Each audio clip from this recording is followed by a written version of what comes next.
Qué gusto me da poder comunicarme con ustedes de nuevo y les había hecho una promesa y vamos al grano.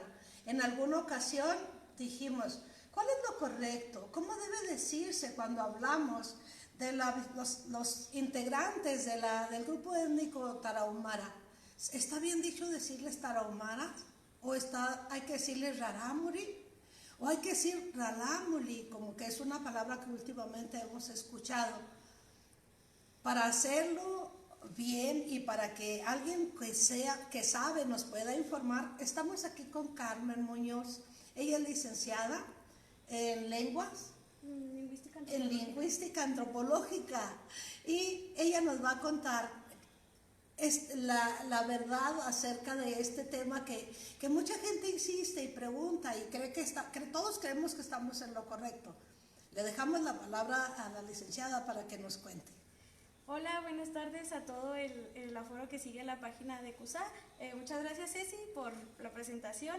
Yo les voy a hablar algunos puntos sobre esta palabra, justo sobre toda esta controversia sobre cuál es la forma correcta, pero para eso tocaré unos puntos brevemente para que ustedes pues tengan un poquito más de contexto y no nada más digamos por qué es una o por qué no es la otra o por qué tal.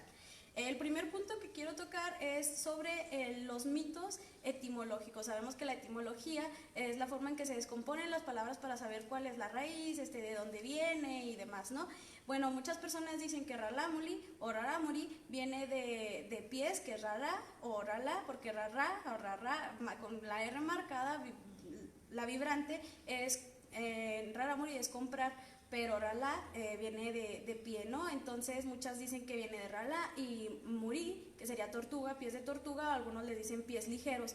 Esto es digamos que es algo que la gente ha dicho, que personas que quieren sacar etimologías han dicho que viene de estas raíces de clases de estas palabras, ¿no? Pero pues la verdad es que esto no es una cosa comprobada, no es una cosa que la gente rarámuri diga que proviene de ahí y pues mucha gente sí se va con esta idea. Vamos a dejar esto como mitos que podemos desmentir porque no sabemos la naturaleza etimológica de la palabra. A cambio, si hablamos de algo que sería el segundo punto, que es la traducción, nosotros podríamos traducir la palabra rarámuri como pueblo. Esto de que esa palabra sea pueblo, pues tampoco no es así como que muy concreto, ¿no? Pero es más o menos algo que si lo piden. ¿Y qué significa? Pues te pueden decir que es pueblo o gente o las personas o los hombres. Y esto es un hecho que sucede en muchísimas culturas del mundo, ¿no? Que el nombre con el que se autonombran, si lo traducen al español, significa las personas, ¿no? O el pueblo o la gente. No sucede nada más con el rarámuri, sucede con bastantes idiomas del mundo, ¿no? Sucede con muchísimas personas.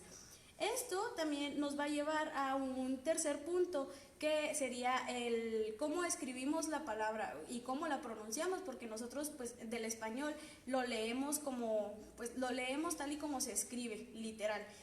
Pasa que últimamente se escribe con una L intermedia, en lugar de poner tres R's, se pone R, L, L, ra, la, mu, li. ¿A qué corresponde esto?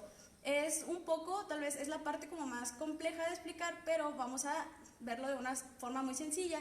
En el español, en el inglés, en el francés, en el portugués, en el rarámuri, en el chino, en el idioma que ustedes quieran, todos los idiomas tienen ciertos fonos. ¿Qué son los fonos? Son los sonidos que utilizamos para hablar. Y de un mapa que contiene muchísimos fonos, los idiomas tienen ciertos fonos que usan en su día a día, ¿no? En su vocabulario normal.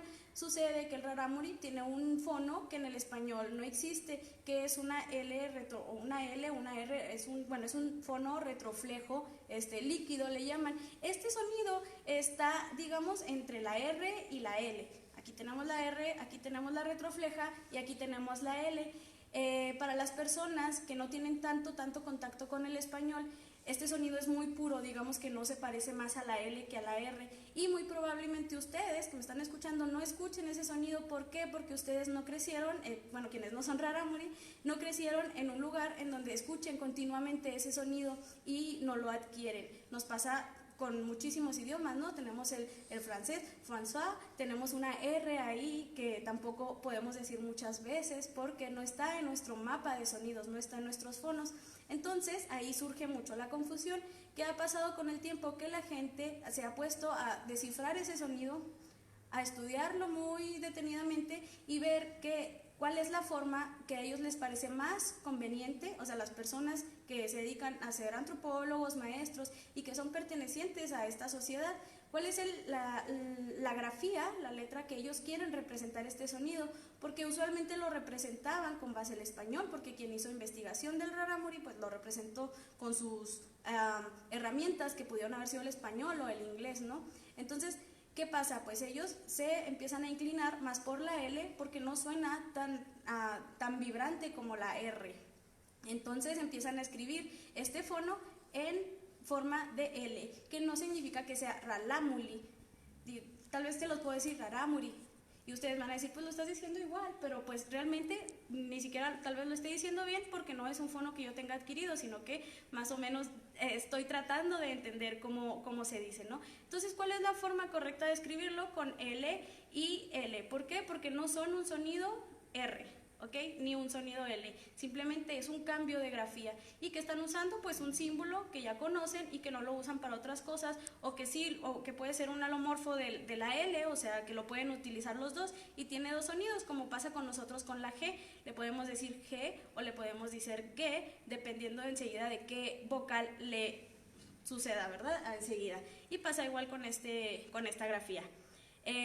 Tal vez para esto hay un poquito más de dudas, pero si hay dudas, pues ustedes me pueden escribir o le pueden escribir a Ceci y se las contestamos de una manera pues más amplia, porque pues sí es un tema bastante amplio y que todavía está en pláticas, no es un tema cerrado, sino que todavía se está conversando, se están llegando a acuerdos y estos acuerdos nos van a llevar a otro punto que sería la estandarización. ¿Para qué sirve estandarizar la forma escrita de este sonido y de todos los demás sonidos? Claramente, pues sirve porque, ahora sí, el siguiente punto, las variantes. En rarámuri tenemos muchísimas variantes. ¿Qué pasa con las variantes? ¿Qué son? Es lo mismo que el español. Nosotros en español, ahorita hablamos un español de Chihuahua y podemos marcar mucho nuestra africativa, nuestra africada. Y cuando alguien del DF nos vea, nos va a decir, eres del norte, ¿verdad? O eres de Chihuahua, porque marcas mucho tu africada, así le llamamos a este sonido. Ok, pues pasa que tenemos características muy propias del español del que nosotros hablamos, el español del norte, por así decirlo, o el español de Chihuahua. Y las personas de Sonora hablan incluso diferentes. Si ustedes se topan a alguien de Sonora, tiene una forma distinta de hablar. Y si se topan a alguien cubano, muy probablemente tiene una forma todavía más distinta de hablar. Alguien argentino también. Sin embargo, todas esas personas hablan español y si ustedes un día se ponen a leer un libro que escribió un cubano, que escribió un argentino o un yucateco, pues ustedes van a entender perfectamente qué tratan de decir en sus palabras. ¿Por qué? Porque hay un español estandarizado escrito. Y esto es algo a lo que se espera llegar en el rarámuri, porque anteriormente muchos investigadores han dicho que existen 5 variantes dialectales del rarámuri, pero en estudios que se hicieron en algunos años anteriores y conforme se ha ido investigando, pues ahorita se tienen posturas como que hay 11 variantes dialectales, o sea que hay 11 formas distintas de hablar el rarámuri y estamos hablando nada más en esta parte serrana del estado, o también hay posturas en donde dice que son comunalectos. ¿Qué es esto? Que en cada una de las comunidades se habla de una manera distinta y pues esto hace la lengua más diversa, ¿verdad? Eso nos lleva también a otro punto. ¿Qué es esto, el rarámuri? ¿Es una lengua, es un idioma, es un lenguaje, es un qué? Bueno, vamos de principio a quitar lenguaje. El lenguaje no es otra cosa totalmente, lo pueden consultar, ¿qué es el lenguaje? Tenemos nuestra discordia entre lengua, idioma y dialecto. Pues de una vez les digo que idioma y lengua es un sinónimo. Si nosotros decimos lengua, idioma significa prácticamente lo mismo. En algunos ámbitos usan más lengua que idioma, pero son sinónimos. Y tenemos dialecto. Utilizar dialecto hace que le demos un sentido jerárquico a los idiomas, ¿no? Que pensemos que los que son idiomas y tienen más estatus y los que son dialectos no lo son. Y pues también hay que desmentir esto. Realmente decir dialectos no es la forma. Podremos decir que hay variantes dialectales, así como el español de Chihuahua es una variante dialectal del español que hablan en el Distrito Federal. Entonces hay distintas variantes dialectales, pero no son dialectos. El idioma rarámuri es totalmente un idioma como el español, tiene las mismas complejidades que el español, tiene estructuras diferentes, pero es igual de complejo y de rico, ¿no? Existe muchísimo vocabulario, existen muchísimas formas de crear enunciados, de crear palabras incluso. Entonces, pues hay que tratarlo como lo que es un idioma. Lo que nos lleva a saber cuál es el nombre del idioma, ahora sí el meollo del asunto. El idioma se llama rarámuri, se llama tarahumara o qué se llama. Pues bueno, el idioma es llamado por las personas rarámuri, porque así se llama la sociedad, rarámuri raicha, las palabras de los rarámuri, ¿no? Y cuando nosotros nos referimos a tarahumara, pues ¿qué es? Pues el tarahumara digamos que es como el exónimo, es como las personas que no somos de esa sociedad los denominamos. Y rarámuri sería el etnónimo, es como las personas de esa sociedad se autonombran a sí mismos. Entonces, ¿qué es preferible decirles? Siempre es preferible decirles por su etnónimo, porque pues es el nombre como se autonombran. Porque yo, pongo este ejemplo siempre, yo me podré llamar María Antonieta y vienen y me dicen Silvia y pues no es mi nombre, ¿verdad? O sea, me pueden decir así porque me dicen de fuera y en su idioma significa Silvia, pero siempre es preferible que me digan por mi nombre, me llamo María Antonieta. Entonces, hay que usar siempre el etnónimo con las sociedades, es lo más favorable, ¿no? ¿Y qué pasa cuando no utilizamos ni el etnónimo ni el exónimo, que sería el último punto que voy a tocar con todos ustedes?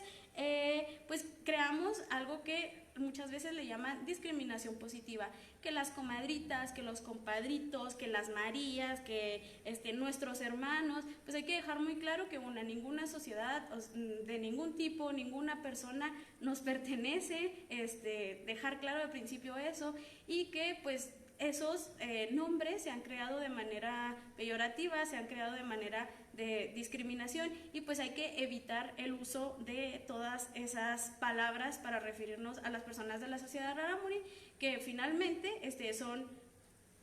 todos somos personas, nada más que tenemos principios culturales diferentes y pues que eso nos da el mismo valor a todos y tenemos que referirnos a todos con el mismo respeto.